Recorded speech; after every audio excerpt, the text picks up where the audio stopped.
Les demandeurs d'asile pourraient bientôt devoir livrer leur téléphone portable aux autorités suisses. Une majorité se dessine au Parlement pour en autoriser la fouille afin de déterminer l'identité et l'origine des demandeurs. Les défenseurs des réfugiés dénoncent une violation inacceptable de la sphère privée. Jean-Marc Berger. Lorsqu'ils entrent en Suisse, 2/3 des demandeurs d'asile n'ont pas de papier d'identité. S'ils ne coopèrent pas, difficile donc de savoir d'où ils viennent exactement. La plupart ont par contre un téléphone portable, un appareil que la Confédération devrait être autorisée à scruter à l'avenir. Tel est ce qu'exige ce conseiller national UDC. Selon Gregor Rutz, les autorités trouveraient de précieuses informations dans ces téléphones. Il s'agit de personnes qui ne veulent pas présenter leur identité. Et ça, c'est un point grave, je pense, quand on pose une demande de l'asile, quand on n'est pas prêt de discuter avec l'administration sur l'identité. La Confédération a procédé à un essai pilote. Dans ces centres, le secrétariat d'État aux migrations a analysé les données de plus de 500 téléphones portables remis sur une base volontaire par les migrants. Conclusion du SEM, contraindre les demandeurs d'asile à donner accès à leur téléphone serait utile. On a constaté que dans 15% des cas, ça avait permis de clarifier l'identité ou le trajet des requérants. Donc ça peut être des informations utiles. Maintenant, c'est aussi un investissement en termes de ressources et un investissement financier. Les commissions compétentes du Parlement ont donné leur feu vert. Un projet de loi est en cours d'élaboration. L'aide suisse aux réfugiés dénonce une violation inacceptable de la sphère privée. Pour remettre en question un tel droit fondamental, il faudrait que les abus soient fréquents et graves. Or, ce n'est pas le cas.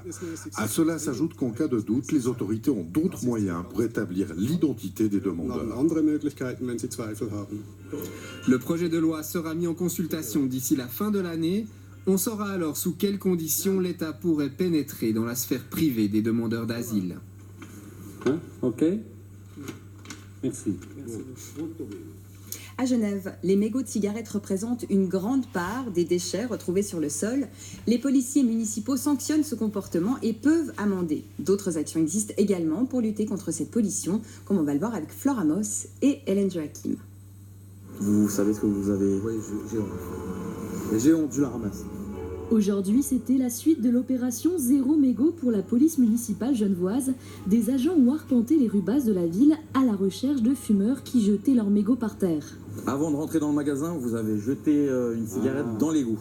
Je me suis fait attraper, voilà. Donc je le sais, hein. Je sais qu'il y a des cendriers, mais voilà, des mauvaises habitudes. Des mauvaises habitudes que les agents de police aimeraient voir disparaître. C'est une infraction, donc on est obligé de la sanctionner de manière préventive ou répressive. Pris en flagrant délit, le contrevenant risque une amende de 100 francs ou un simple rappel à l'ordre avec parfois distribution de cendriers de poche. Merci. Ben voilà.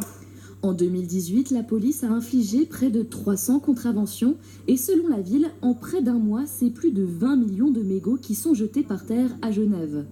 Cette action n'est pas la seule, d'autres initiatives existent. L'Association pour la sauvegarde du Léman a créé une application pour encourager le ramassage spontané des déchets.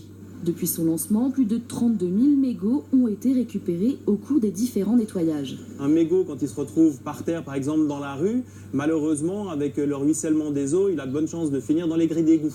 Souvent, on pense que ça va dans les stations d'épuration. Non, elles finissent dans le lac. Et donc, polluer les eaux.